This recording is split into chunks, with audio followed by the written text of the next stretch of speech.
So morning mga kaagre. At dadalawin na natin muli yung ating ipininlang talong. Sa loob ng 6 na araw.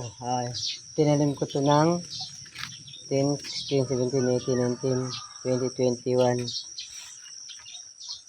6 days mga kaagre. Ayan. Mula nung aking ipinunla, itinanim. Ayan o, yan. Diba? Ibaba ko lang muna. Ayan, ito na siya ngayon, mga kaagre. Ayan. Yan. Medyo, na kasi yung araw. Mula nung tinanim ko to, 15. Siyempre, ang bilang nun, 16, 17, 18, 19, 20, 21. Ngayon, sa loob ng 6 days, ito na naging tubo niya. Ayan o. Ayan. Kasi mula nung itinanim to, mga kaagre, kung kayo man ang magtatanim at magpupuna ng ganito, ayan, bago nyo takpan ng plastic or trapal, kinakailangan na didiligan nyo siya ng basang-basa talaga. Talagang totaling basang-basa talaga kasi sa loob ng 3 araw, doon nyo ulit siya tatanggalan ng takip para diligan. After 5 days, ayan, sa loob ng 5 araw, tanggalan nyo na. Kasi lalabas na yung mga tubo niya. Mga ganito yung mga bagong niya. Ayan o, ayan, mga bagong usbong niya. Ayan o, ayan, bagong tubo niya. Ayan. Ayan yung mga bagong tubo niya. Ayan o. Yung iba, yung medyo malalim, yung mga napalalim yung kanyang pagkakatanim. Pero sabay-sabay yan mga kagare. Ayan o, ayan. Hanggang doon yan. Ang ganda ng kanyang pagkakatubo at sabay-sabay. Ayun. Yung iba naman at pa lang siya, yung tama pa lang umaangat yung kanyang lupa. Tulad nito, ayan o, yan o, yan. Ayan. Ayan, umumbok na siya o yan. Ibig sabihin lalabas na yan. Yung mga ganyan. Hayaan lang natin yan. Yung mga bumubukol na lupa, yan, tulad yung mga bumubukol na lupa, yan. Na yan. Yung iba, pa lang siya, lalabas pa lang. Yan, tulad yan, no? Yan. Bibigyan na siya na bumubukol na siya. Ganun din doon mga kaagre, no? Yan. Yan. Sa loob lang ng 6 na araw. Yan, nakita nyo naman kung kailan ko to tinanim. Nandiyan po, nasa video po yan. Kung paano po ang pagtimpla ng organic fertilizer. Medyo na kasi yung araw. Sa loob lang ng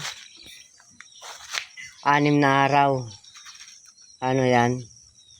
Ganun siya. Yan, tulad sa mga nabanggit ko, dahil nga sa nilagyan ko nga siya ng tubig yung kanyang mga paa sa tabo na yan. Kasi nga ang iniiwasan nga natin yung mga langgam. Kita nyo, wala siyang, may siya, yung langgam na yan. Yung langgam na kulay itim na mabibilis siyang tumakbo, yung mga mabibilis. Pero hindi na yan. Hindi po naninira ng mga buto yan. Yan. Wag lang po yung langgam na kulay pula. Yung kulay pula, yan yung matindi na maninira ng mga buto kapag bagong tanim lang. Kaya ganito mga kagrang dapat nating gawin.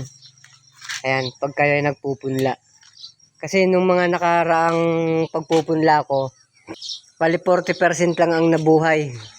40% lang ang nabuhay. So maraming namatay kasi nga dahil nga sa kinain nga siya ng langgam. Ito yung mga bumubukol pa lang mga kagraya, yung mga bumubukol pa lang yan. Yan yung mga bumubukol pa lang. Yan. Ito, yan, mga bumubukol pa lang. Lalabas pa lang yung kanyang pinaka yan, bago mag-ano pa lang siya, diba, nakikita niyo naman, yan. Yan. Pa lang siya. Diba, Ayan. Kasi, babalikan natin yung mga nakaraan kong pagtatanim nyo, yung pagpupunla ko, mas maraming namatay kaysa nabuhay. At higit sa lahat noon, nung nagtanim ako, 2 linggo. 2 linggo siya bago ko nakita ng pagbabago ng kanyang mga buto. Yan. Sa loob ng 2 linggo mga kagre, yung dati kong pagpupunla, ganito lang yan, oh. Yan. Ganyan. Nakita niyan ito, yan. Ano, sa loob ng 2 linggo, nagkakaroon pa lang siya ng pagbabago sa kanyang kulay. Nagkakaroon pa lang siya ng kulay puti. Ano yan, ganyan. Sa loob lang ng 2 linggo.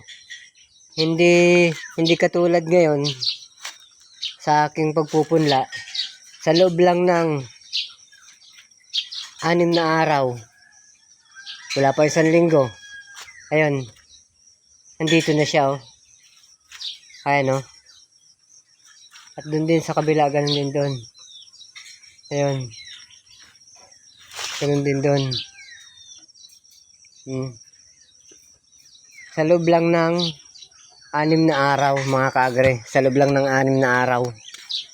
Ganun din doon, oh. At umano pa lang, bumubukol-bukol pa lang yung mga bago. At ito naman, yung nandito, tamang umaano pa lang siya. Bumubukol pa lang yung kanyang mga lupa. Gumaganon pa lang mga kagro. Ayan, o, yung mga ganun. Bumubukol yung kanyang lupa. Ayan, o. Ayan. Ganun. Ito mga bumubukol, o. Ayan.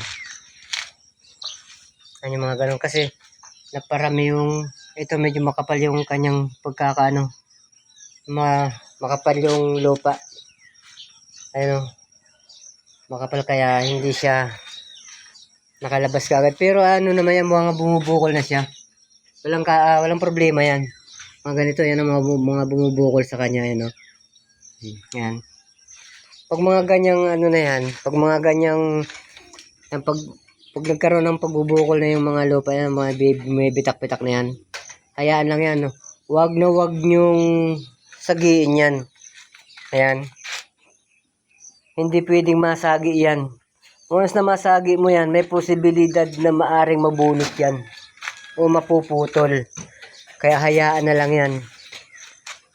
Napakasilin po niyan mga kaagre. Kaya sa mga nagnanais magpupunla, ngayon malalaman nyo na kung ano ba ang pamamaraan o paano ba. Ganun ang mga kaagre na yan. Ano yung mga ano na yan. Oh, diba? So, subaybayan na lang natin mga kaagre sa mga susunod pang araw kung gaano siya kalaki sa mga araw na yon. God bless, God bless. Maraming salamat mga kaagre.